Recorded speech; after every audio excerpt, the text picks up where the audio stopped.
Почитувани, лицемерната политика на СДСМ продолжува со несмален интензитет. За да стигнат до нечија врата, чекорат по новоасфалтирани и осветлени улици. Влегуваат во нечија куќа, каде собственикот што туку станал свој на своето, благодарение на легализацијата. Сакаат да ги убедат студентите дека не треба да им се овозможи да студираат во својот град.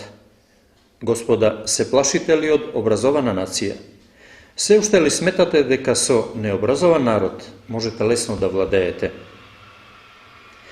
Дали вашите христијански обичаи се разбудија? Отскоро па ги посетувате околните манастири. Дали беше пријатно возењето по асфалтниот пат до манастирот Свети Димитрија во село Селце? Со какво право зборувате за невработеноста, кога таа за ваше време изнесуваше рекордна стапка од 40%? СДСМ ветувал и тоа ветувал многу, но не остварил ништо. Затоа граѓаните ја гледаат разликата, затоа што ВМРО ДПМН, она што го ветува, тоа и го остварува.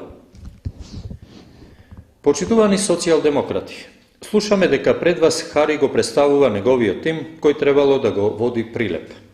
Најквалитетните луѓе во СДСМ биле Александар Спирковски Джемо, Миле Талески, Илија Јовановски, Сугаревски и Мики Еклер. Господин Елоквенец, соберете храброст и овој тим представете го на целата прилепска јавност. Ироничната насмевка на Хари нема да ни донесе повеќе пари.